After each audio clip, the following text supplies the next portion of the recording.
talked about these processes, so we will not waste much time here to talk about them. The negotiation, the consensus building, okay, formalization, and then procurement. So you see that all these steps, if we do proper participatory budgeting, even at the level of the procurement, citizens have some level of involvement in the processes. And it helps us a lot. It helps the citizens, it helps the district assembly, and it builds the trust we have. So we don't just do it alone. Then the execution, at that stage too, we need the citizens' involvement in the process. So don't worry, we will send you these slides out. Okay. Yeah, so we share the slides with you. Okay.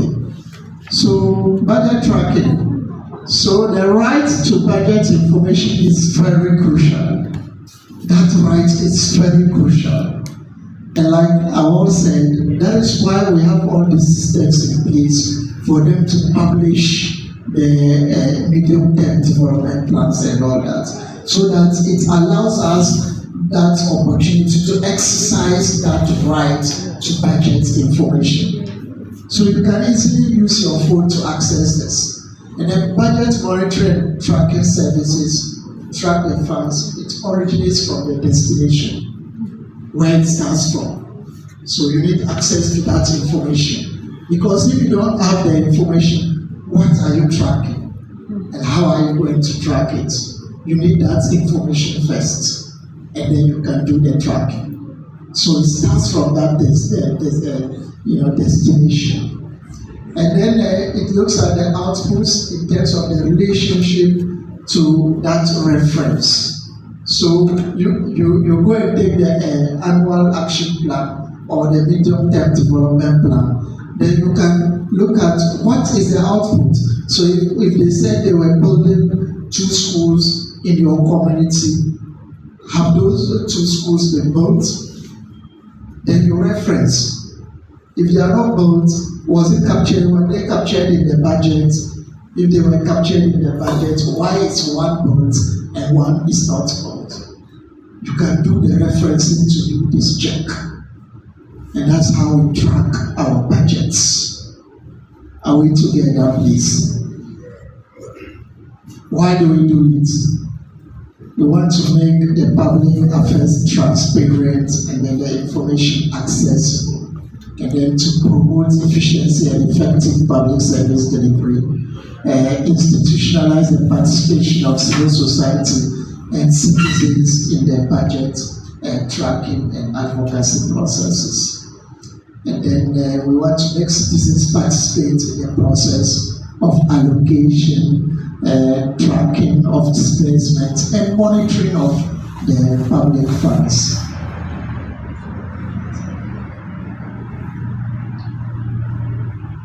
How do we determine what to track?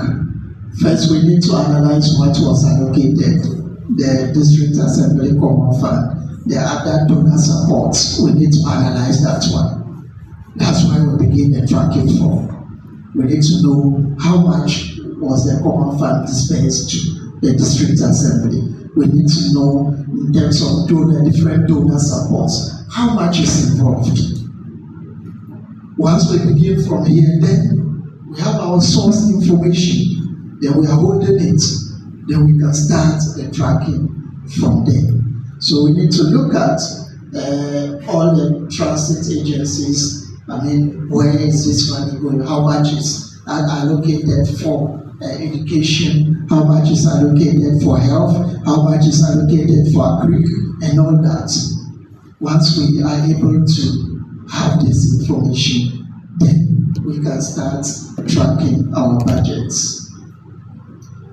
Then the budget cycle and the role of citizens and citizen groups. So entry points during the budget cycle.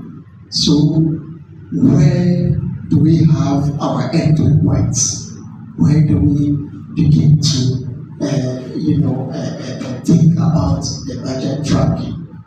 where do citizens and citizen groups like us come in? So at this stage, citizens may have little or to no direct access. So sometimes you can have the access, but it will be little. So don't worry, you don't have that access at that point. Don't worry. There are still windows of opportunities since the formulation process uses the previous year's budget. So you see that when they are doing the budget, they use the previous year, and that's why we said you can access that information. So you are holding it. You know that they cannot prepare this year's budget without using the previous year's budget. So once you have that information, don't worry. If you are not participating in this year's one, don't worry. You can still use that window to be able to track. And you can look at the contents of the new budget. Once they are done with it, you can have access to it. And it is your right to have access to it. Then you can now do the comparison to be able to track the budget. So we continue. You can avail yourselves for this great opportunity to lobby. And so we say that those of you here, and I'm happy my brother mentioned that the groups, you can always lobby through peer. And that is why we want you to work together in networks, so that it becomes easier for you to lobby through you. So your issues on what you want to be contained in the budget, you can lobby the peer. So when he goes there, he's speaking on your behalf, because all of us cannot sit in the budget preparation thing. We cannot all be there. But our representatives can be there, so we lobby through them. And it's good that you will form the networks, and then they can work, lobby through peer. And that's how we can track our budgets. So we should endeavor to build that partnership with our assembly members. So that partnership should be there. That stronger working relationship with the different assembly members should be there. If you have that relationship and it's very strong, you can always start your budget tracking through them. Yeah. So this is the final phase. The purpose of the national budget in any country is to finance the policy positions of the government. So civil society, and maybe this is just to civil society like us, at the national level, where we can use this opportunity to track the national budget. CDD has done a lot of work around this. Yes, so we just look at the supply side mechanisms. So it goes through a certain number of control measures. So at that level, the supply level, they say they do the audit, the public accounts committee hearings and all that. It goes through that checks and balances at that level. So the internal audit units, they all participate in these processes. And that's at the supply side. And those are the social accountability measures government has put in place through support of different civil societies and all that, to ensure that, and our constitution is also an instrument for these particular measures at the supply level. So you realize that every now and then people come to sit, and then they will ask the parliamentarians at the public account committee, we'll ask them questions. Why is it that this budget was allocated and the money was released and the project wasn't done? So if we fail to ask those questions, they do that. And then the most important control measures are carried out by outside institutions, and that's the demand side. That's where we come in. I hope we get it. So we continue. The social accountability tools and instruments are available to the citizens to generate and engage with the budget processes. So to exact responsible public finance management and reduce the leakages. Those ones we're talking about in the basket, the leakages that were going out. And then these are the tools we can use for the community scorecard, the public expenditure tracking, social audits, and all that. So we look at the community scorecard, and I think we can go for the break after this. Yeah. So what's the community scorecard? A lot of you said you've heard about community scorecard. Someone I remember heard about, yes, my sister here said she heard about community scorecard.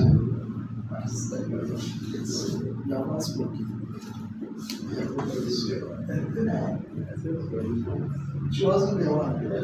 Are you sure that I lost the track of who said it? Okay. Okay. So, who said they heard about community scorecard? Was it you? You've not heard community scorecard? Okay. You have heard. Okay. Community scorecard is like a chart that is displayed at the district assembly. In terms of sanitation, then you come.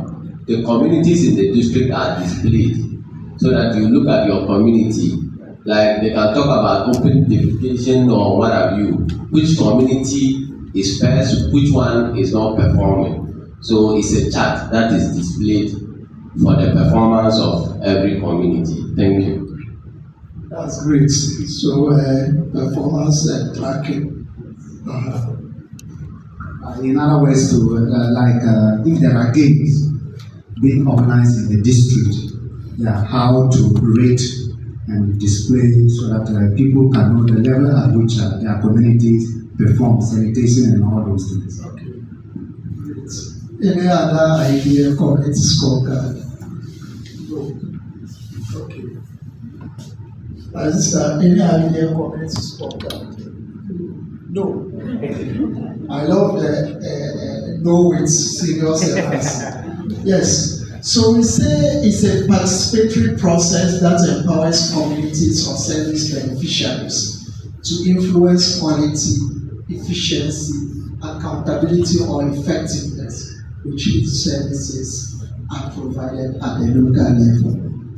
So it's a hybrid of citizens report card and maybe social audits. So we are auditing the different interventions that are carried out in our community.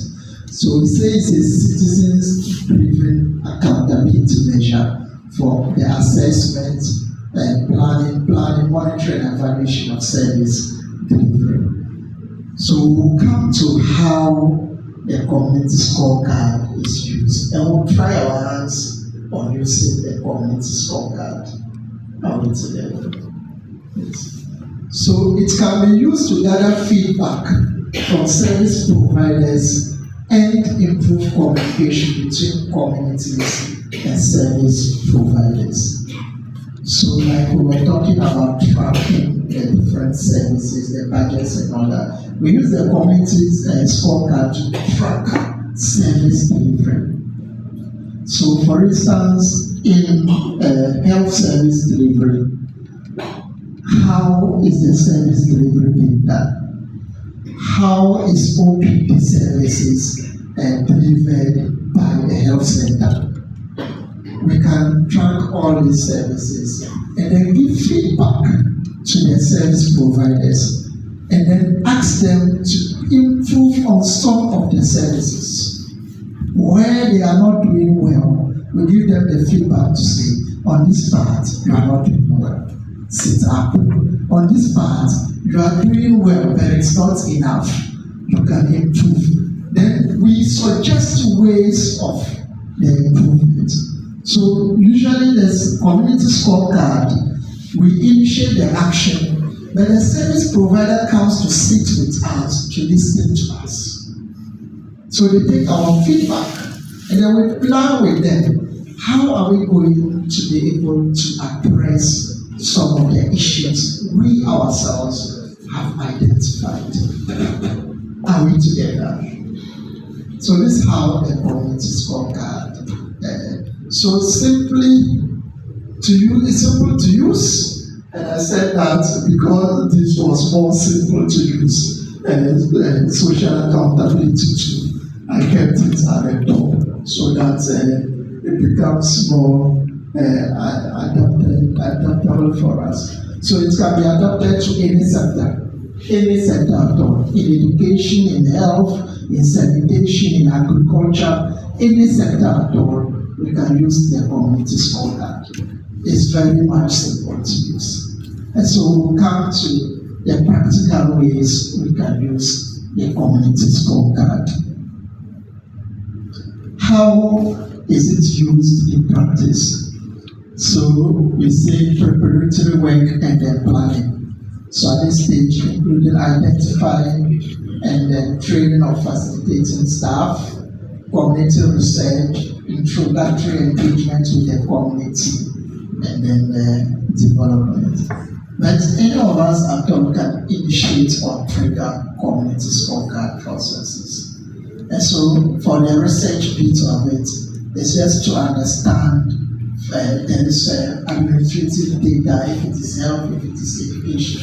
There is administrative data. If you are looking about enrollment numbers, you can get this from your education office. Teacher deployment numbers, you can get this from them. So you can look at the school, for instance. You say, okay, this is a 6 classroom job. Now we have 3 teachers there. You should go to the district. Is it that they've deployed some teachers who are not coming? Then you take all this data. So in their records, it could be that they have even deployed 7 or 8 teachers there. But you go to the school, you are seeing only 3 teachers. Then you can have that chart you were talking about to say, okay, teacher deployment, number of students. So how many number of students should each teacher take according to the GS requirements? Then you note it down. Then you now go and bring the education directorate. They will come and listen. This is what we have found out. The school is a 6 classroom block. There are only 3 teachers there. But your records show that you have deployed 7 teachers there. What is the problem? Then the CS is there, the security supervisor is there.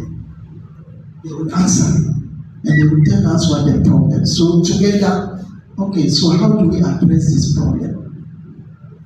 We bring our solutions, our proposed solutions, then they will listen. So then we define timelines. When do we expect to get all the teachers to start attending to the students? If it's 1 week, if it's 2 weeks, then we agree with them. So in 2 weeks' time, we can go back to them or go back to the school to check if all the teachers. So that's how community scorecard works. I don't know if this process is more simple to understand. Are we getting the process clear? Are we sure? Are we sure we are getting the process clear? One of the things we are going to apply as a committee. Tomorrow we do our action planning. We want to identify the project. Then you yourself as committee will score how the project goes. Say that I thank CDD-Ghana for this capacity building. I must speak for my people. It isn't that our people careless. It is that they don't know that this is what they are supposed to do. They lack information as to what is required of them. So I am sure that the participants here are going to be disciples or conduits to reach out to the communities. Apart from that, our leaders too have their own cunning way of doing some of these things. as assembly member, if a project is executed in my electoral area, I am supposed to be given the contract documents. This is my second term. Even district assembly projects, if you pursue them for ages, they will not give to you. See this person, see that person, see this person, come on this day, you will never get it. So I will appeal that as part of your engagement with us, we'll be very happy if the staff of the assemblies too would also be contacted and conscientized on some of these things, so that they don't find their own way of denying us some of the information we require to hold them to task. But I must say that this is actually a game changer, and we will prove to you that we have come to learn something. After all, we are going to benefit. You don't even know where we come from. You just know the name. So we know what this will inure to us as a people, and we will not disappoint you. Thank you so much. Thank you very much.